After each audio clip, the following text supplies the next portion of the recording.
mengembalikan pendidikan kepada asalnya. Di mana asal pendidikan itu yaitu pada pendidikan yang dicontohkan oleh Nabi Shallallahu Alaihi Wasallam.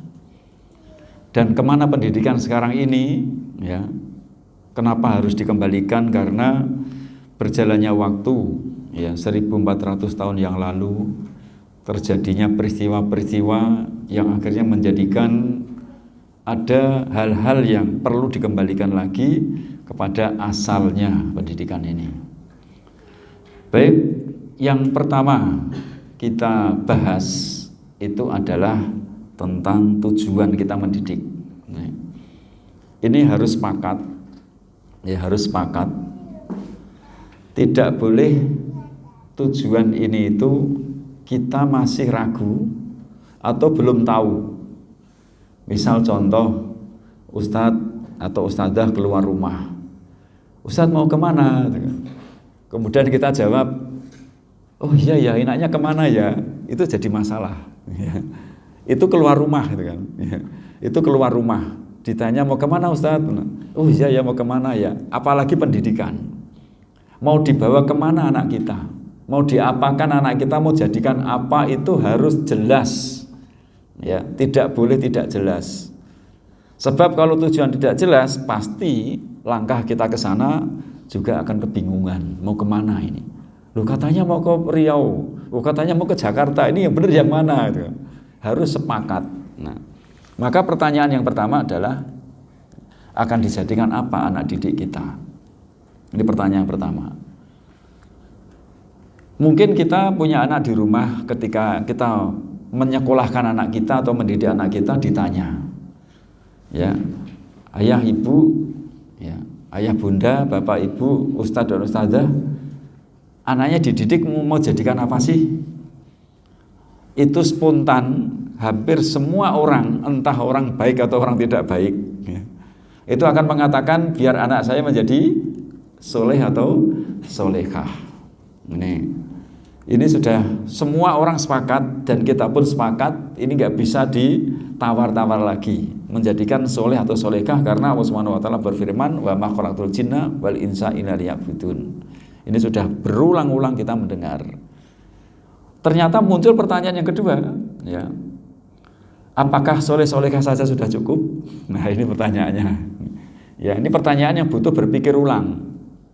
Cukup nggak ya? Ada 3 jawaban. Jawaban yang pertama mengatakan sudah cukup. Nanti rezeki itu dijamin oleh Allah, pekerjaan itu gampang, urusan dunia. Ini akhirnya sudah, yang penting anak saya soleh. Ya, saya didik menjadikan soleh atau solehah. Setelah itu Allah pasti akan menjamin tentang kehidupan dia. Itu jawaban yang pertama. Jawaban yang kedua, ya, nggak cukup soleh. Dia harus berkarya. Dia harus bermanfaat bagi umat ini. Ya, maka saya ingin anak saya menjadi soleh, sekaligus dia akan menjadi orang yang benar-benar bermanfaat bagi umat ini. Dia berkarya, memiliki kinerja, demikian. Kemudian jawaban yang ketiga bimbang. Ya, bimbang. Ini gimana ya? Udahlah, pokoknya mengalir sajalah. Yang penting soleh, habis itu nanti lihat keadaan. Ya, 3 jawaban ini muncul pada para orang tua atau pendidik. Ternyata di ayat yang lain Allah Subhanahu wa taala berfirman, huwallazi ja'alakum khalaifa fil ard. Dialah Allah yang telah menjadikan kalian khalifah-khalifah di muka bumi ini. Di ayat yang lain juga disebutkan, wa id qala rabbuka lil malaikati inni ja'ilun fil ardi khalifah. Dan masih banyak ayat yang lain menunjukkan bahwa Allah Subhanahu wa taala menciptakan manusia memiliki maksud, yaitu menjadi khalifah. Yang sebenarnya menjadi khalifah ini pun juga tujuannya adalah ibadah kepada Allah Subhanahu wa taala. Ini. Nah, ini. Jadi ini terkait dengan menjadi khalifah. Terus kemudian apa makna khalifah yang dimaksud ini? Dijelaskan di ayat yang lain. Allah Subhanahu wa taala berfirman, huwa ansa'akum minal ardi wastamarakum fiha. Dialah Allah yang telah menjadikan kalian sebagai pemakmur bumi, menciptakan kalian dari bumi, dari tanah ini, dan menjadi pemakmurnya. Maka khalifah di sini adalah sebenarnya pemakmur bumi. Jadi inilah maksud Allah menciptakan manusia Dan inilah yang harus menjadi dasar tujuan kita mendidik anak-anak kita. Ya. Jadi kalau kita ditanya ingin jadikan apa anak-anak kita, anak-anak didik kita, ya dijadikan menurut maksud dari yang menciptakan. Itu saja. Mau kita jadikan sesuai dengan maksud dari yang menciptakan. Yaitu Allah Subhanahu wa taala menciptakan manusia memiliki tujuan-tujuan. Jangankan manusia. Ya. Misal ini ada gelas. Nah, kita ditanya, apa sih maksud tujuan dari orang membuat gelas ini? Ya. Siapa yang paling tahu? Yang paling tahu adalah yang menciptakan. Ya, yang menciptakan yang paling tahu. Cara penggunaannya yang paling tahu yang menciptakan. Oh, saya membuat gelas ini bukan untuk minum, tapi untuk hiasan. Maka saya beri tulisan. Ya. Itu maksud dari yang penciptaan ini ya yang menciptakan. Cara menggunakannya yang tahu yang menciptakan. Contoh lagi misal kita dikirimi mesin cuci. Ya. Mesin cuci itu bentuknya persis seperti gentong misalnya. Gentong. Mesin cuci baru. Bukaannya bukan di atas, bukan di depan, tapi di bawah. Nah, misal, ya teknologi baru. Kita bingung ini cara pakainya bagaimana, gitu kan. Maka pasti bayangan kita itu ingin bertanya pada yang membuat. Siapa yang membuat ini? Karena nggak mungkin kita bertanya, mungkin yang membuat dari luar negeri, ternyata yang membuat sudah menurunkan buku petunjuk, namanya user manual. Ya. Maka kita baca buku petunjuk itu, oh begini cara menggunakannya. Nah kalau kita nggak pakai buku petunjuk, wah ini jangan-jangan kompor ini. Nah dibuka dikasih kayu kan, kompor modern tapi klasik gitu kan. Kasih kayu, atasnya dikasih panci. Memang bisa mendidih tapi meleleh semua. Maka orang itu mengatakan, oh ini kompor jelek. Kompor jelek, padahal bukan itu maksud dari yang membuat. Atau mungkin ini kayaknya kulkas ini model baru ini ya. Masukkan buah di situ ternyata busuk semua. Oh ini kulkas jelek gitu. Karena tidak tahu ya. Maka perlu tanya kepada yang membuat. Baca buku petunjuk. Oh ternyata mesin cuci begitu digunakan untuk mencuci luar biasa. Ini mesin cuci hebat. Salah persepsi terhadap produk bisa salah tindakan. Ini. Maka ketika kita melihat produk yang Allah ciptakan, anak kita kan produk ciptaan. Maka yang paling tahu anak ini untuk apa nantinya itu ya Allah Subhanahu wa taala, yaitu kembalikan kepada user manualnya. Apa user manualnya? Al-Qur'an, dan dijelaskan di As-Sunnah. Nggak bisa selain itu. Setelah membaca, oh ternyata manusia begini ya.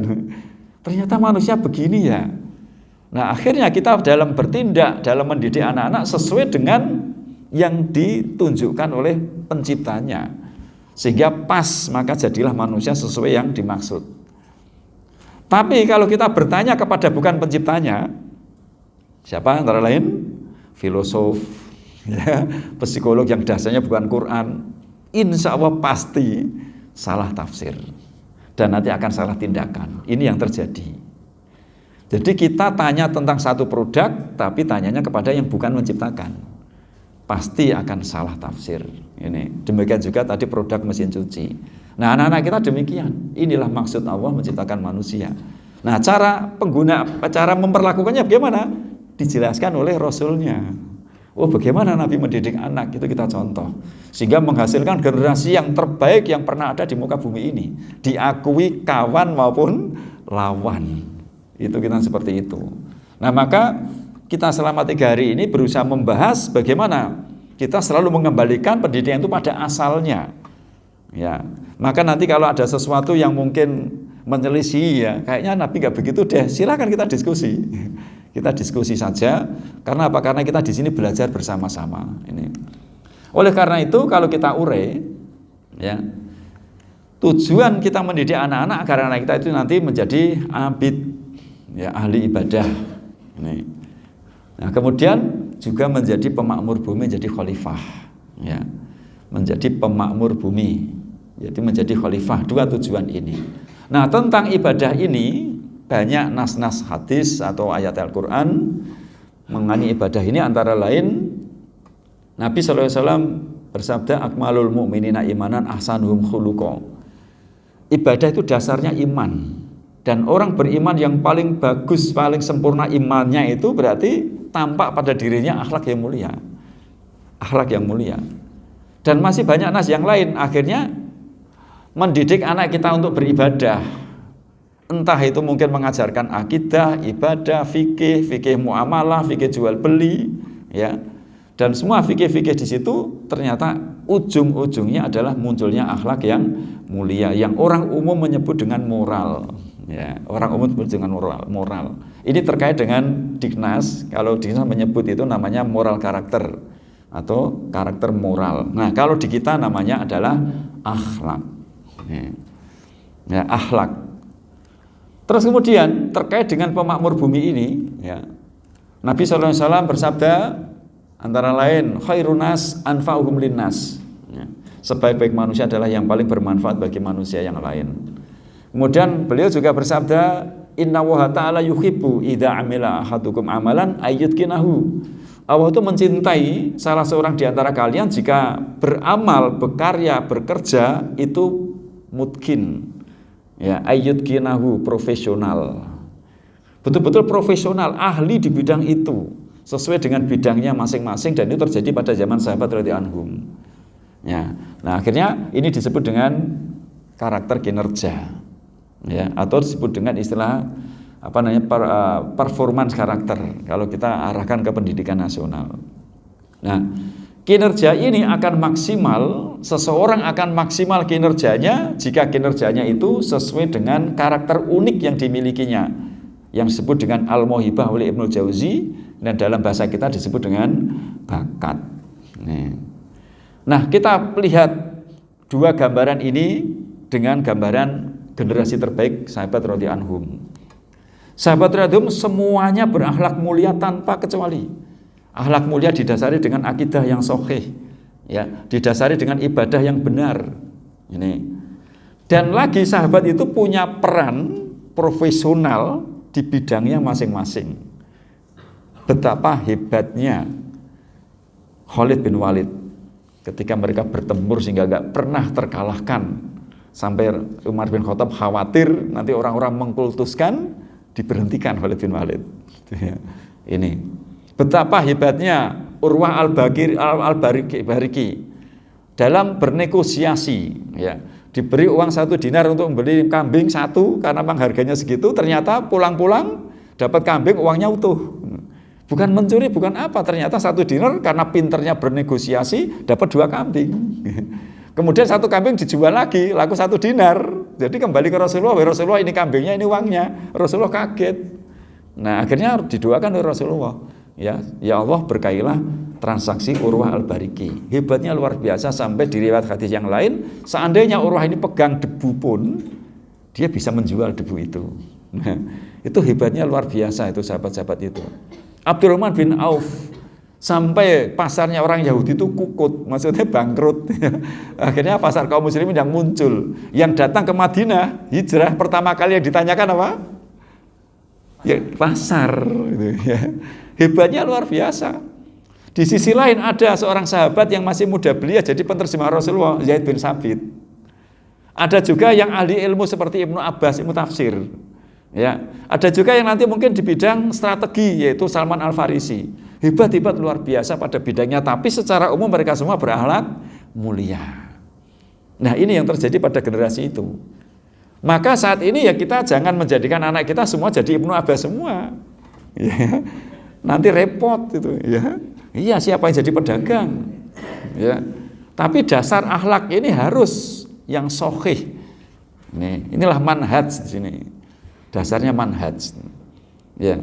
Siapa yang jadi orang yang suka membuli kayak Umar bin Khattab, ya, yang selalu mengatakan, wahai Rasulullah, izinkan aku untuk memenggal lehernya. Kan pasti sakit hati orang yang bikin ulah ke Rasulullah, tiba-tiba Umar keluar pedang, gitu kan. Ya, selalu ada, dan Rasulullah nggak pernah menghalang-halangi Umar, kamu tuh jangan galak-galak kayak gitu, lembutlah kayak Abu Bakar, nggak pernah. Kemudian juga nggak pernah mengatakan kepada Utsman yang pendiam, pemalu, gitu kan. Kamu kok begitu sih Utsman, bikin orang sungkan, nggak pernah. Coba tegas kayak Umar, nggak pernah. Bahkan Rasulullah mengatakan, apa aku tidak malu pada orang yang malaikat saja malu kepadanya. Jadi ini yang bakat ini yang sering hilang. pada pendidikan kita secara umum. Alhamdulillah di Al-Hikmah ada. Ini luar biasa. Nah ini. Nah kemudian selanjutnya, ini standar minimal. Ya, akhlak itu standar minimal. Akhlak ini melingkupi ya akhlak itu sendiri, ibadah, dan paling dasar adalah akidah. Itulah 3 unsur diniyah kan 3 itu. Akidah, ibadah, akhlak. Ini yang mendasari akhlak ini, standar minimal. Nah, ternyata ada akhlak yang lebih dari itu. Ya, akhlaknya Umar bin Khattab tegas, akhlaknya Abu Bakar lembut, akhlaknya Utsman bin Affan pemalu. Ya, akhlaknya Abu Ubaidah Ibnul Jarrah amanah. Itu yang melebihi. Nah, yang melebihi itu yang masing-masing orang beda-beda, itu namanya bakat. Jadi bakat sebenarnya akhlak yang menonjol. Akhlak yang menonjol pada diri seseorang itu namanya bakat. Ini sebagaimana para sahabat dulu, sifat-sifat yang menonjol itulah merupakan akhlak mereka yang nanti itu akan bermanfaat bagi umat sesuai dengan bakatnya itu. Nah, kemudian yang standar akhlak ini itu meliputi ibadah wajib. Ya, sholat 5 waktu, puasa Ramadan, dan ibadah-ibadah wajib lainnya, dan melingkupi keterampilan dasar hidup. Jadi ini melingkupi semua ilmu yang mendasar. Contoh matematika. Memang kita katakan matematika itu bukan ilmu diniyah, tetapi ternyata ada matematika yang wajib dalam agama ini, yang perlu dikuasai oleh anak didik kita. Antara lain ilmu menghitung. Ya, coba kalau misal dia nggak bisa matematika jualan. Nah, jualan.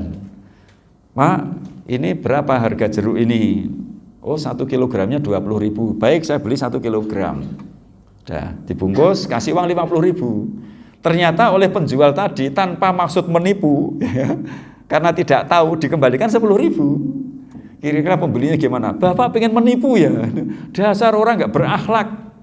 Padahal si pembelinya tuh nggak niat nipu karena tidak tahu. Akhirnya nggak tahu matematika, dia dikatakan tidak berakhlak. Gitu. Ini dalam hal matematika. Ini. Jadi tidak berakhlak, termasuk orang yang nggak sholat wajib juga nggak berakhlak. Gitu. Ini. Kemudian bahasa Indonesia. Orang itu nggak paham apa kata orang. Ya.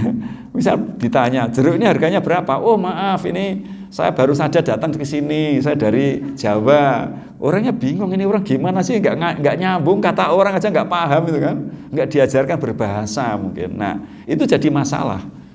Jadi di sini kalau sudah bicara ini, itu nggak ada namanya ilmu diniyah, nggak ada ilmu wajib, dunia. Jadi satu. Ilmu asalnya kan satu dari Allah. Dibagi-bagi menjadi diniyah sama ilmu dunia, itu kan orang sekuler. Ini asalnya satu karena semua itu dibutuhkan. Gitu. Ya matematika itu masuk diniyah karena apa? Kalau orang nggak tahu matematika yang dasar, maka dia akan dikatakan nggak berakhlak. Gitu. Pasti akan bermasalah di hidup bermasyarakat nanti. Nah, kemudian yang meliputi ibadah sunnah, meliputi bakat itu ibadah sunnah. Siapa yang mengatakan bahwa ibadah sunnah itu terkait dengan bakat? Ibnu Taimiyah, kemudian Ibnul Qayyim. Nanti insya Allah kita bahas ketika membahas bakat bahwa ada orang yang amalan unggulannya itu sholat sunnah, sehingga puasanya sunnahnya itu dia nggak begitu banyak. Ada yang amalan unggulannya puasa sunnah, sehingga sholat sunnahnya itu mungkin dia tidak begitu banyak. Ada yang unggulannya dzikir, ada yang unggulannya sedekah, ada yang unggulannya ilmu, hingga belajar terus tuh. Sehingga begitu adzan dia masih belajar, kemudian setelah iqamat baru dia ikut sholat. Ya, karena memang ilmu di situ. Nah ini dibahas oleh para ulama dan keterampilan khusus ahli. Ya, nah matematika dasar dikuasai hitung-hitungan tadi, menghitung jumlah anak, dagangan, perkalian, penjumlahan yang sederhana. Tapi matematika yang sudah sampai hitungan pecahan yang rumit, ya, itu sudah masuk bukan masuk ke dalam akhlak, tapi maksudnya ke dalam bakat yang tidak semua anak mampu.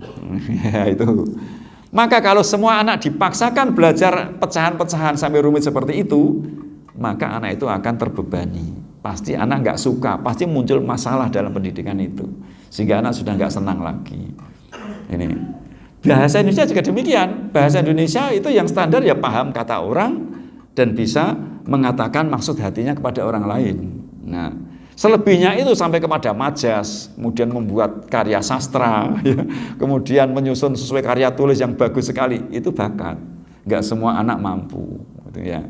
Tapi ini akhirnya semua yang terkait dengan akhlak ini sama rata pada semua anak tanpa kecuali, tapi yang terkait dengan bakat setiap anak itu berbeda-beda. Sehingga boleh anak mengatakan bahwa Abi, aku puasa sunnah aja deh Abi, ya. Karena kayaknya aku lebih kuat puasa daripada sholat malam, ya boleh, ya. Ini mungkin ada anak, ayo kita sholat duha anak-anak. Ustadz, aku nggak sholat duha ya, saya mau baca Quran saja, boleh, gitu kan.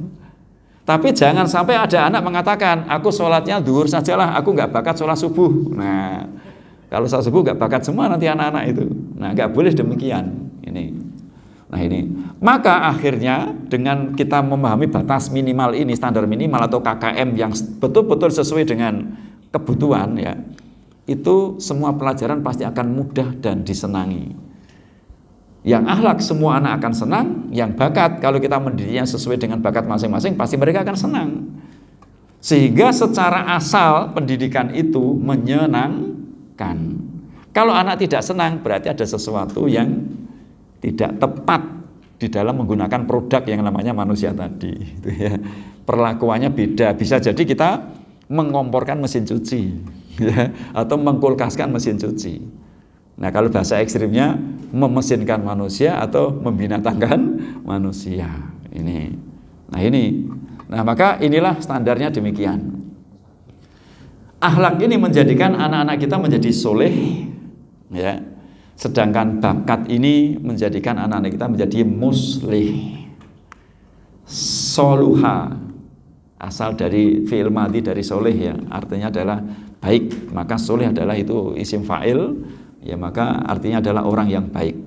Sedangkan muslih itu sudah ada tambahan, ya, ada tambahan huruf ziyadah, sehingga asal katanya dari aslaha yang maknanya memperbaiki, maka muslih itu adalah orang yang memperbaiki. Nah, ini tujuan kita, ya, bukan sekedar anak kita jadi soleh, tapi menjadi muslih. Dan ulama mengatakan, ya, muslihun wahidun ahabu ilahi min alafi solihin. Satu orang muslih ternyata lebih dicintai Allah SWT melebihi ribuan orang soleh. Mengapa? Li'anal musliha yahmallahu bi umatan. Karena melalui orang muslih ini Allah menjaga umat ini. Akan tetapi wasolihah yaktafi bihimayati nafsi. Akan tetapi orang soleh itu hanya menjaga dirinya sendiri saja. Jadi orang soleh itu ya untuk dirinya sendiri. Tapi orang muslih adalah bermanfaat bagi orang lain.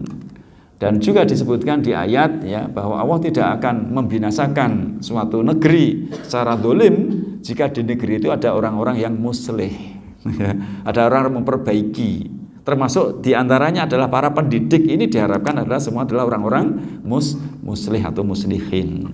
Nah, ini kita itu muslih karena memang tugas kita adalah memperbaiki umat melalui pendidikan ini. Harapan kita demikian. Nah, kapan tujuan ini tercapai? Anak kita menjadi soleh dan muslih, ya, apakah ketika di TK harus tampak soleh, ya? Apakah di SD tampak soleh? Ternyata nunggu sampai balik. Nah, ya, nunggu sampai balik inilah panen kita. Deadline-nya itu, panennya itu adalah ketika balik, bukan ketika di SD, bukan ketika di TK. Maka kalau di TK anak kita, anak saya nggak mau sholat nih, gimana ini? Umurnya sudah 5 tahun, mumpung sejak dini saya biasakan. Bukan begitu, perintah sholat aja 7 tahun. Ini dipaksa saja 10 tahun, gitu kan. Maka jangan tergesa-gesa. Nah, ini yang sering terjadi, orang tua sekarang ini tergesa-gesa ingin segera memanen anaknya. Ustazah, apa perkembangan anak saya ketika di TK di sini sudah 1 tahun? Ya, kadang-kadang langsung orang tua ngecek hafalannya sejauh mana, ya. Terus kemudian pengetahuan calistungnya sejauh mana, itu kan? Itu terlalu tergesa-gesa manen. Ya, masa emas TK itu bukan mereka pintar baca tulis atau hafalan itu, tapi tumbuhnya mahabbah, rasa cinta. Nah, nanti kita bahas per fasenya. Ya, ini. Nah, kemudian